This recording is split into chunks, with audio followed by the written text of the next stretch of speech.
Kështjella e Porto Palermos, një nga sarajat e shumta të pashajt të Janinës Ali Pash te Pelena.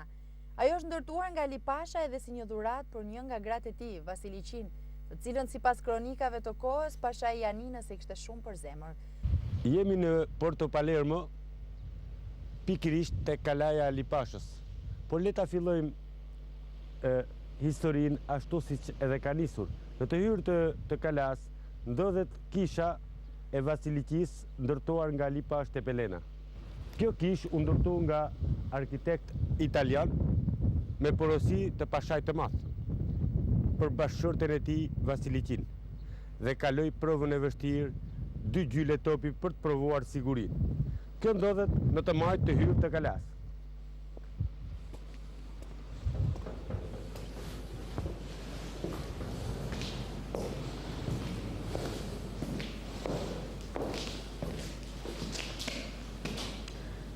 Si qëtë është një mrekulli,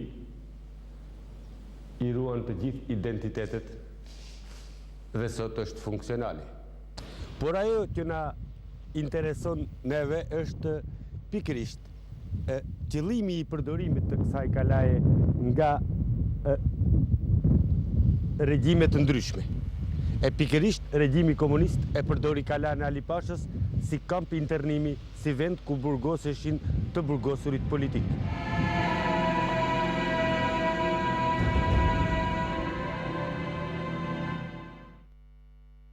Ne lindëm për ju dhe rritemi së bashku. Ne kujdesemi për ju dhe me dijen së bashku sfidojmë të ardhmen.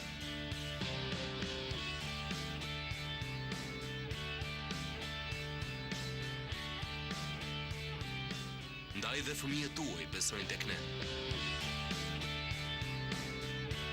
Universiteti Kristal. Kristalizo të ardhmen.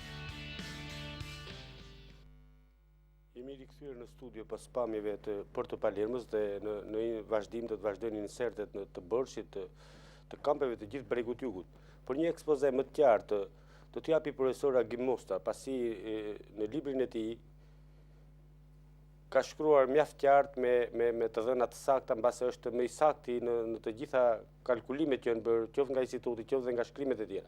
Zoti Mosta, Porto Palermo ishte një burg. Historia e burgjeve në Shqipëri daton me kalat, fillon që me ilirët. Por regjimi komunist e filloi burgjet pikërisht me kalat. Historia e Porto Palermos dhe e bregut të detit, të kampeve të internimit. Ashtu siç u tha në dokumentar, Porto Palermo, kështjella e Porto Palermos, është ndërtuar nga Ali Pash te Pelena atë nga viti 1810. Edhe ishte një kështjellë nga më të fortat në detin jonë. Komunizmi e ktheu Porto Palermo në një kamp internimi vdekjeje në periudhën 25-28. Ai mori disa qindra të internuar në kampi vdekje prurësi të Pelenës dhe i çoi në Porto Palermo. Unë kam biseduar me këta bashkëvujtës.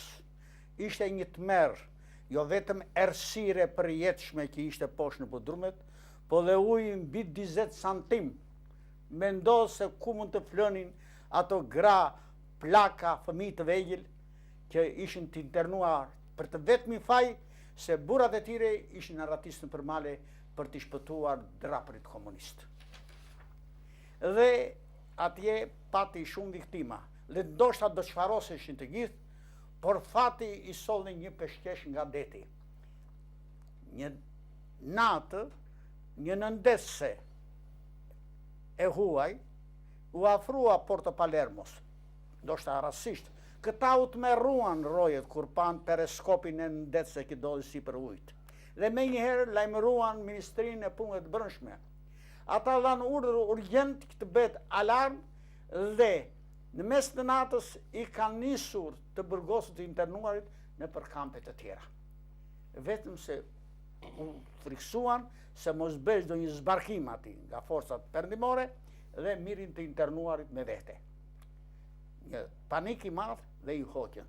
Se në qoftë se ata do të rinin akoma aty në Porto Palermo dhe 6 muaj do ishin çfarosur mbi 200 ca persona që patën fatin e keq që internuan në Porto Palermo. Zoti Allçi, ju jeni rizgjedhur përsëri kryetari i përndjekur politik për shoqatën bashkëkombëtare për integrim. Nga viti 91 dhe deri më sot, ju vazhdoni të bëni protesta qeveri pas qeverie. Për sot, aktualisht, Adem Allçi nuk ka marrë asnjë qindark nga dërshpërblimi. Edhe ndonë se ajo është caktuar 20.000 lekë. Kurse persekutori juaj, Aranit Qela, ka marrë dërshpërblimin 50.000 lekë. Edhe si kryetari i shoqatës, edhe si njeriu që ke vujtur mbase më shumë nga të burgosërit politik në qelitë e burgjeve. Çfarë mund të thuash për bashkëvuajtësit e tu, për të përndjekurit që presin dërshpërblim?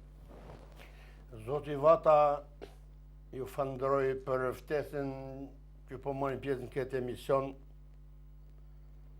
Falenderoj të gjithë denurit politik të mbar Shqipërisë për zgjedhjen time në postin, detyrën e kryetarit të shoqatës bashkëkombëtare Shqipërisë.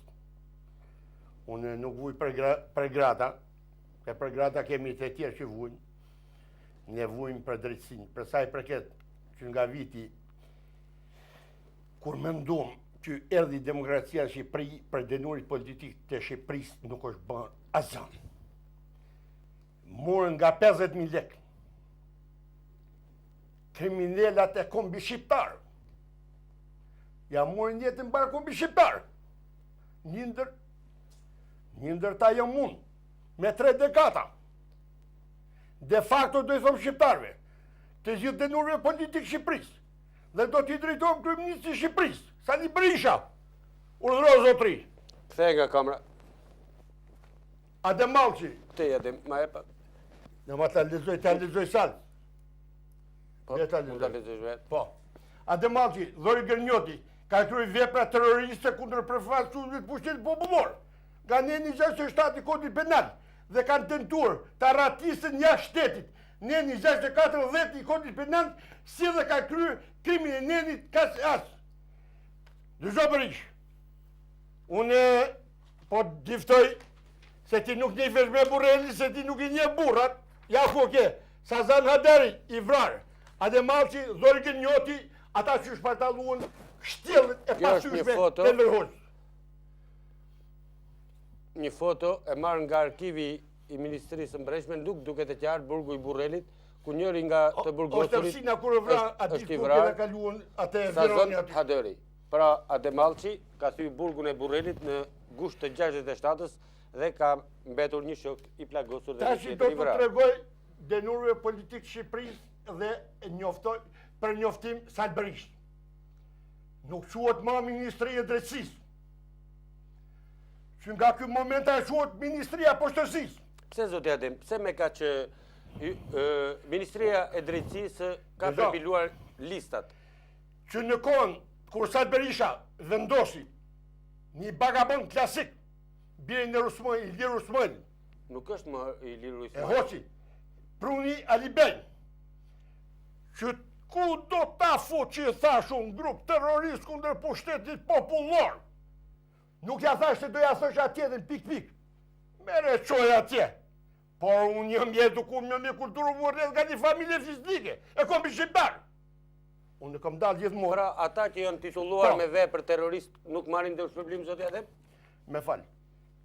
Këtë dërlun. Unë i bëj vetëm një thirrje Sali Berisha. Spastro. Hishi këta pjera të kombit nga institucioni kryesor shtetit shqiptar. Ku do ta fuç grupin terrorist Adem Allçi. Unë bollëm krenar, kam thye shtjellën e pamposhtur të Partisë Komuniste nga ma dëvjumet të kombit shqiptar. Me mes mund drejten, po mirë mërë kush je ti mërë. Zoti Adem, urdhëro. Ju keni bërë 28 vite Po. burg. 3 dekada. Çfarë do të thotë që kjo Lexoj vetë. Çfarë do të thotë që ju jeni akuzuar për veprën Po. terroriste? Po. Të asaj kohe. Të asaj kohe. Ju nuk merrni dërshpërblim? Jo. Si mas. Zoti Mosa, si shpjegohet? Ta marr. Jo të na hapi një ndihmë zoti Agim. Mirë, ta japim ta marrë. Po, unë ligjin që ka dalë në nëndorë të vitit 2007 e kam marrë dhe kam lexuar nën për nën me laps në dorë. Ati ka ca pakjartësira, përveç pakënaqësive që përjashtohen ata që janë dënuar pa gjyqje të tjera e të tjera. Po ato që janë përshkatuar pa gjyq të 44-s deri në 45-s. Po për sa i përket ligjit terrorist, mua nuk më kujtohet se përfshihet apo jo. Nga ka zbuluar ministri Ali Bej këtë terrorizmin që nuk përfshihet? Kur Ademallçi ka bërë plot 28 vite burg, është heroi i burgjeve. Nuk ka se kush e përjashton zotni. Ademallçi nuk ka bërë asnjë akt terrorist. Ademallçi bëri atë që se ka bërë asnjë i burgosur politik në kohën e diktaturës enveriane. Theu burgun e sigurisë së lartë ku kanë vdekur mbi 250 njerëz në burgun e Borrelli që ishte bërë tmerr dhe i ka kalu dhe kufit e Republikës së Shqipërisë. Atë ka bërë për të fituar lirin, për të shpëtuar nga feri. Prandaj nuk ka se si në asnjë mënyrë kur vetë në dyshim heroi i burgjeve Ademallçi që ka dhe emrin burgu Borrelli. Duhet dyshojnë gjithë burgosurit. Zoti Adem është i revoltuar në këtë rast pa shkak se edhe me të drejtë absurditet të mendosh që Ademallçi bashkë me shokët e tija, Llori Grinjotin dhe Sazan Adërin, që unë i kam njohur personalisht se kam qenë luajtës me ta prej kohësh në burgje dhe në kampe me punë detyruar, përkundrazi këta njerëz duhen dekoruar. A ka fillim politik ndaj zotit Ademallçi pikërisht motivimi i mëzënjeve të paradësueshme? Jo. Zoti Adem ishte në listën e parë që do të fillojë dëshpërblimi. Edhe unë u gëzova kur e pash emrin Ademit, edhe u gëzova për të gjithë ata bashkëpunëtës që kanë vuajtur dhe më në fund erdhi momenti që të marrë një farë dëshpërblimi që nuk mund të shpërblehen vuajtjet, torturat me çfarë do lloj çmimi. Megjithatë, unë besoj se do të filloj për pak ditë, mos them për pak orë, dëshpërblimi për të marrë kësën e parë. Po, zoti Adem? Zoti Musa, faleminderit për konsideratën. Po, mund ta çojmë në kamera? Për momentin. Për ta lexoj. Ta shohim një herë po. Për opinionin publik? Po. E po. Në rregullën? Po, mund ta lexosh Adem. Okej. Zoti Ali Bej njoftoi kryeministrin. Ekzekutimi i dënimit të bëhet me pushatim. Kundër këtij vendimi janë ankur Ademallçi, Llori Grinjoti. Kryeministër, bën ekzekutimin nëse e kryeministër ose e dorëhesin. Zoti Adem me të drejtë është i revoltuar, pasi është konsideruar Mandela e gjallë, pasi burgu i Borrellit ka emrin edhe sot Ademallçi, ku është burg i sigurisë së lartë. Po, zoti Adem? Zoti Vata, fotografon në njërë Sazan Adërin, Ademallçi Llori Grinjotin. Në atë minutë kur hapi shtellën e pamposhtur të Enverhos, ku ishe ti Berish? Ti janë ke lejt Ali Beja, ti o turp me sen biri një pëndekur politik. O turp! Ku do ta futi terrorizmin? Ku do ta futi? Pse ky konflikt me Ali Bejn, zoti Adem? Dyzo, unë mora kontakt me te. Unë e di pse më revoltum. Unë kur kum ranë burg me zotin Musa, me historianin dhe bashkëpusin tem, unë s'kom ranë me marë pare. E ke këtu, unë kom një dosje të tërë, të mërë nga gjykata ushtarake dhe kom mërë në kone e partisë komuniste, social komuniste. Ne kur ke në ranë burg se në mërë, s'kemi ranë me mërë të më shpërblim. Unë i kom të gjithë gjyshtarë. Edhe për opinionin publik ka që revoltuar, pse u përplasë me Ali Bejn? Unë jo përplasë me atë për këtë arsye. Ta po mundohen me vjetë dënurit politikë Shqipëris. Do të bëj thjerë gjithë dënurit politikë. Me vjetë, që ta sjarëm opinionin. Unë do t'i bëj me djeni gjithë dënurit politikë Shqipëris. Unë njëm, jo kryetar shoqate, unë njëm ushtar i vdekjes për drejtat tona. Ta po mundohen me na vjell e vitet e burgut. Po na vjellin orët e vdekjes. Sa të Berisha, atë minusi me nënë me vjell mu orët e burgut, ti jeton kotë si njeri, jo se kryeministër. Pse? Ti ke vendos, Allah i Beja, se ka kërë, Beja. Po, pak javë më parë, me lavdërua Ali Bejn, sepse ishte i përndjevë. Po, su kom dalë kundërshtarit ti, hapur, me shokët e mi, ke nasë në atë kohë, zoti Musa di si historian, të thyë burin e Borrellit në atë kohë, o të se me setë pak, kalu ato saset e atyre gjera. Mund të vinë ndimë, zoti Agim. Po? Ademallçi sot që po na vjedhin vitet e burgut. Po. dihet që janë hequr të pushkuatorit pa gjyq, janë hequr të internuarit, të dëbuarit. Po përpjestimi i listave, zoti Musta. Akoma pas 18 vjet tranzicion në Shqipëri të burgosuri politik janë shmangur, janë harruar me qëllim duke mos marrë asnjë shpërblim për vuajtjet e panumërta, për vdekjet, për sëmundjet dhe për heroizmat që kanë bërë ata ati në përburgje, që të hapje burgun e Borrelit, do të thot me siguri që shkoje drejt vdekjes, ashtu si shkuan zoti Adem me Dhori Grinjotin e Misazan Hadari. Pra, të vonohet ky proces do të thot që pritet vdekja jon, edhe shumica kanë vdekur. Çfarë prove zoti Agim po kalon në Ademalçi kur i ka fëmijë të vegjël mbase edhe me simvlashi. E di. Ashtu e filluam ne. Edhe unë u martova në një moshë shumë të thirr, ashtu siç u martua Ademi.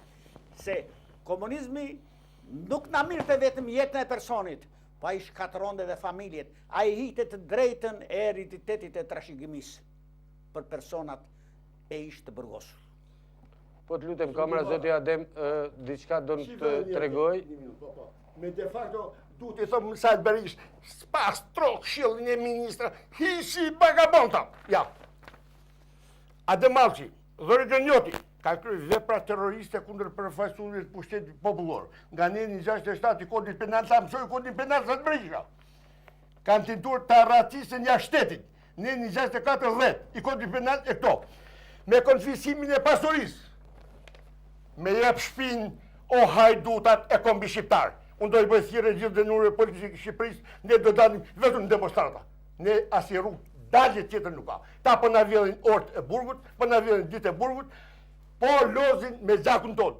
Kur ndonjëherë nuk do të lejojmë. Ta thonë një dhjetorista, e dirama këta.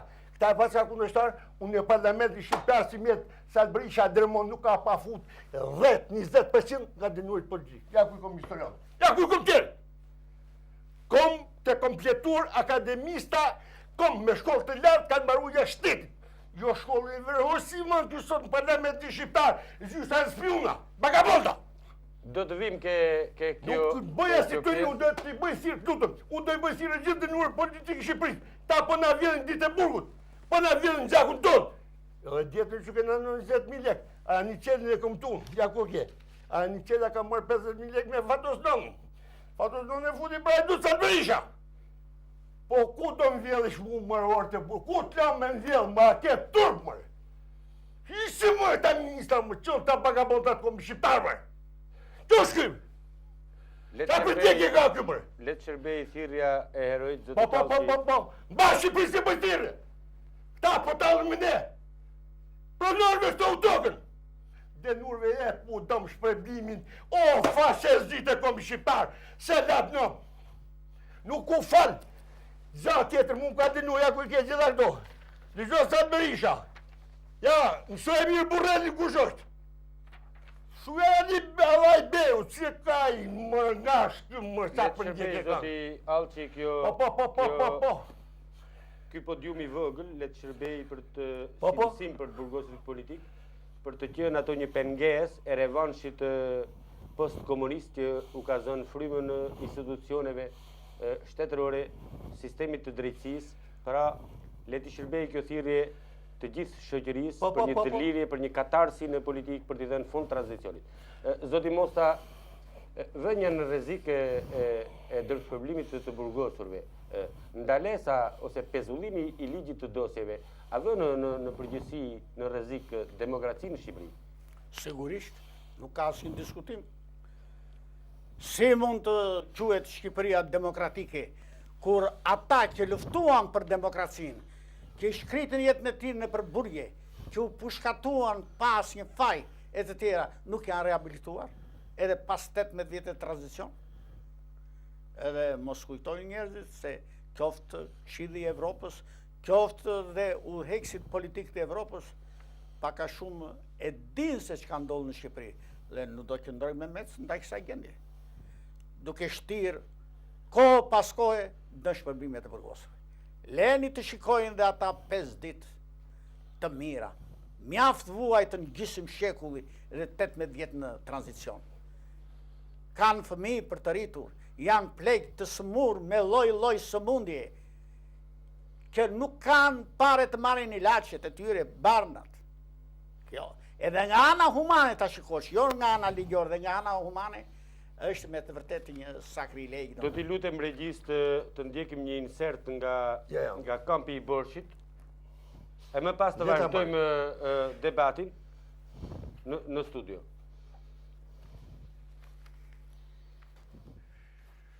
Bukuria dhe madhështia e kësaj kështjelle kanë zënë vend në shumë libra kushtuar Lipashës. Për të, ashtu si dhe shumë të tjerë, ka shkruar edhe Aleksandër Dumas, autori Konti Monte Cristos. Rruga që lidh fshatra Çeparo dhe Borsh është vetëm një mënyrë për t'u afruar kështjellës së Lipashës. Kjo është rruga që të çon për te Kalaja. Siç e shihni, është me një kaldram gati natyror, por i gdhendur.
Regjimet e kanë përdorur këtë kala kryesisht për të izoluar kundërshtarët politik.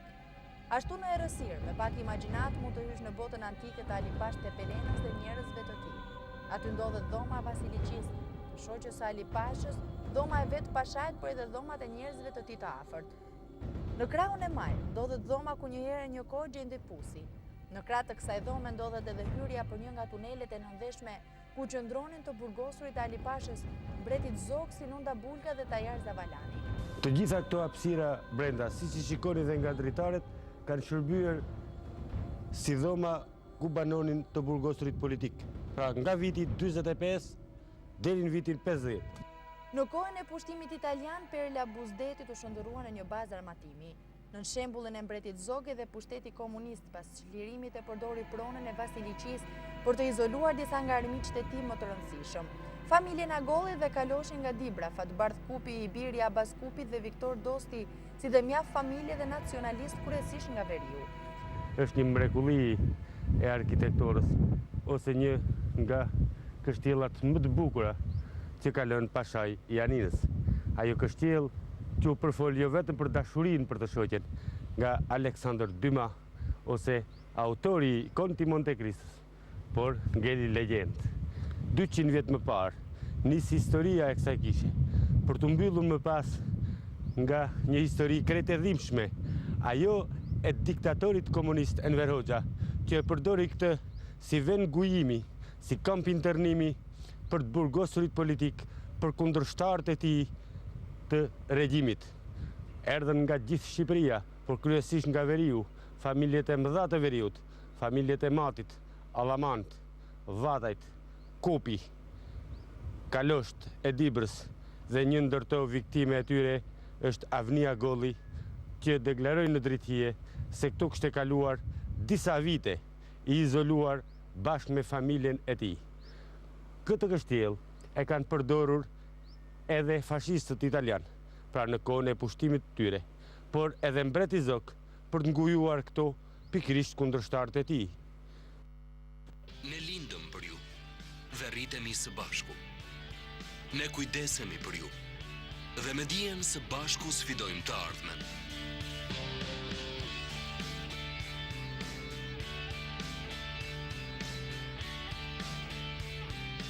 Ndaj dhe fëmijët tuaj besojnë tek ne.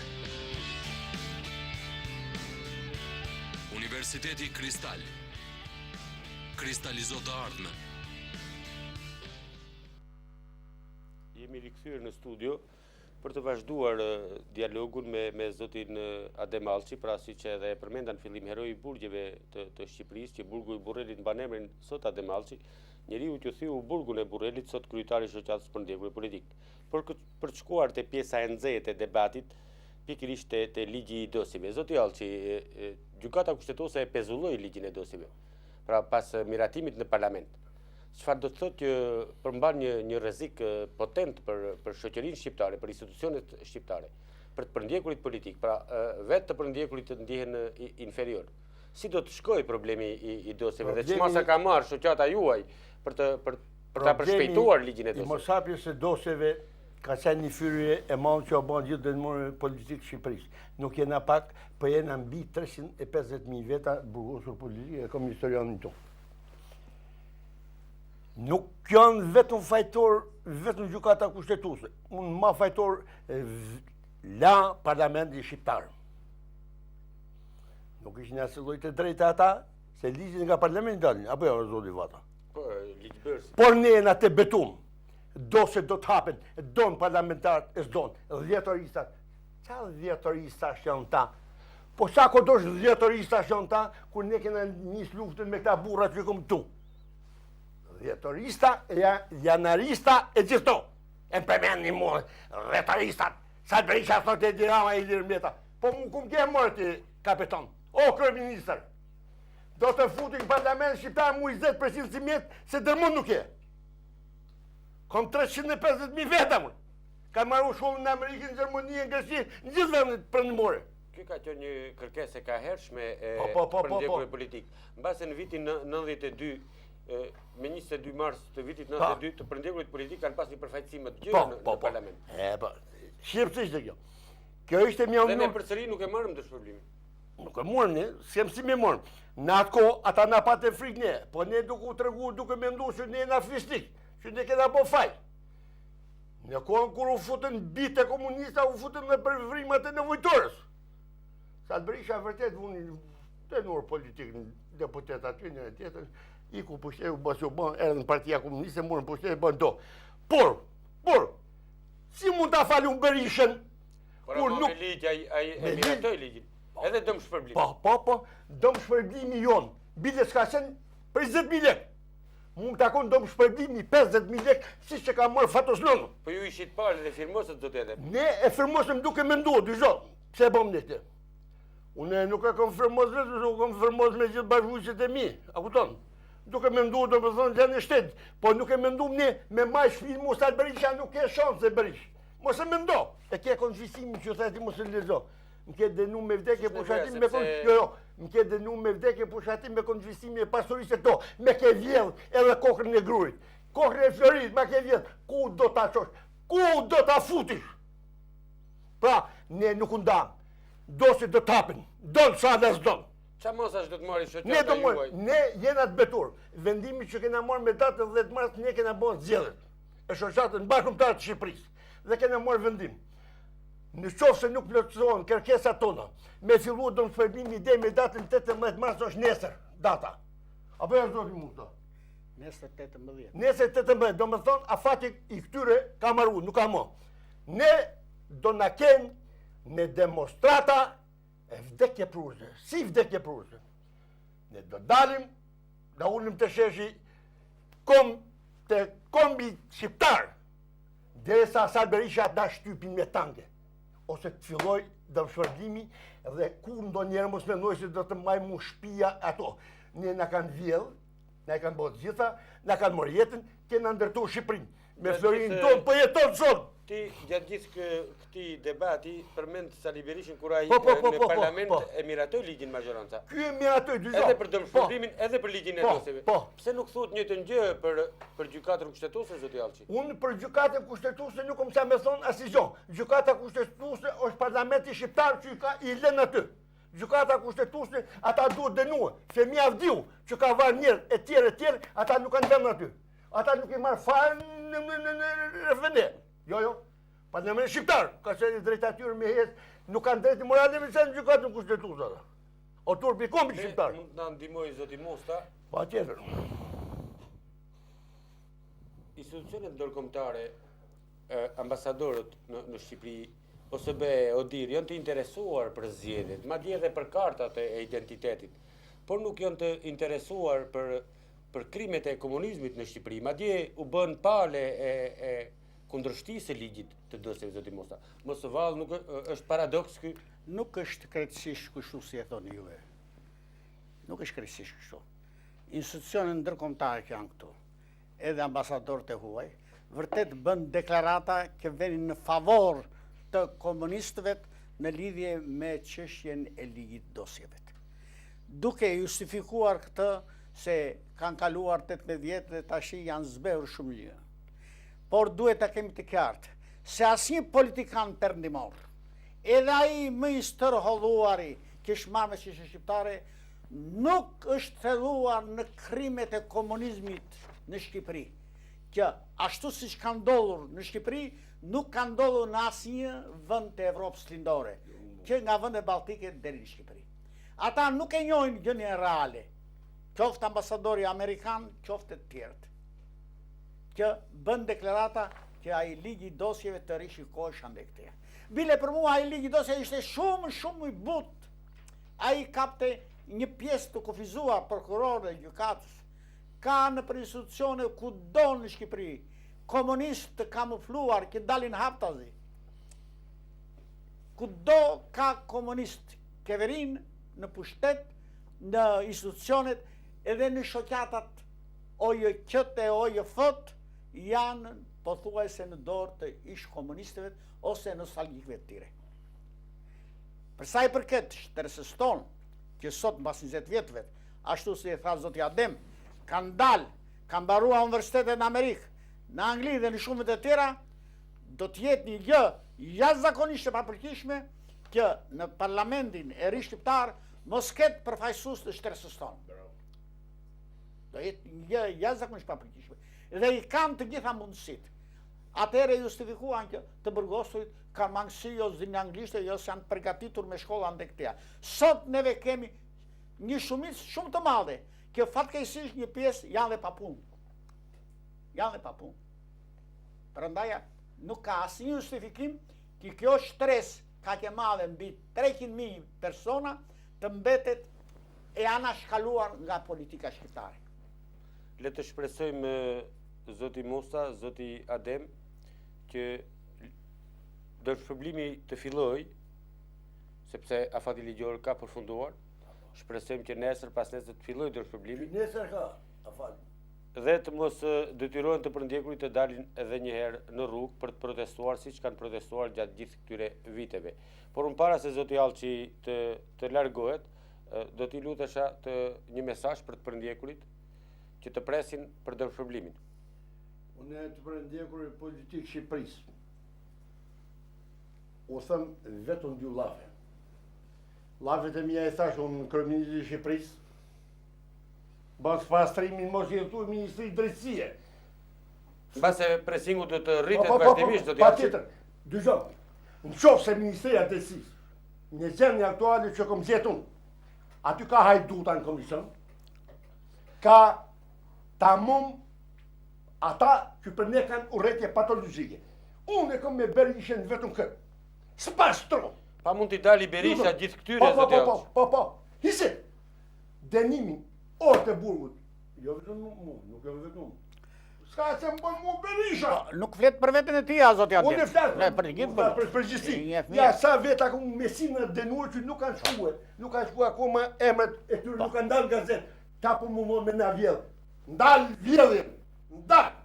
Se do dalë në rrugë, derisa ta shtypish me tanke. Kjo mesazh që u bëj dënuar politik, atë minut që të bëj thirrje, u duhet që shesh i pari do të mund që të vdes aty. Le të jetë ky postulati i zotit Allçi si një thirrje për të burgosurit politik, për t'i bërë apel qeverisë politikës për dërshpërblimin e burgosave politik dhe nxitja e ligjit të dosjeve dhe hapja e dosjeve të sigurimit të shtetit. I lutem regjis një insert përsëri nga Bërshi për të vazhduar me të ftuarin tjetër, zotin Kurt Gola. Në Porto Palermo dhe Vargzon Brek, një peizazh i bukur shfaqet krejt papritmas duke siluetuar një vargmalesh në horizont dhe një fushë të mbushur me agrume që përqafohet me detin për disa qindra metra e më pas përsëri thyet silueti nga një varr kodrash për gjithë gjatësisë së bregut. Ky është fshati Boshit, që regjimi komuniste zgjodhi si kamp internimi për kundërshtarët e tij politik. Ky kamp u ngrit nga regjimi komunist në vitin 1966 dhe u grumbulluan 1200 të burgosur dhe më vonë dhe ordiner. Jo vetëm Porto Palermo, ishte një kamp për qëndrimi për burgosurit politik, por sa po ta lësh atë, as në fshatin e Boshit, një qendër e madhe banuese nga shqiptarët. Dhe këtu ka qenë një kamp internimi, si shikohet nga pamjet e gjithë ullishta, taracat janë hapur nga pona e detyruara të burgosurve politik. Fillimisht kanë qenë rreth 800 të burgosur, e pastaj numri rritej në mënyrë progresive derisa ai shkoi në 2200 të burgosur politik. E gjithë zona që shihet në sfond dhe gjatë gjithë vizë bregdetare, ku janë hapur taracat, janë vepër e të burgosurve politik që vuajtën në vuajtjen e torturës dhe të punës detyruar. Pas Borshit do të ndjekim Lukovën me të njëjtë edhe ajo me një kamp tjetër internimi. Pra regjimi komunist nuk bënte dasi, nuk shihte krahina, por ai instalohej në çdo vend, thjesht për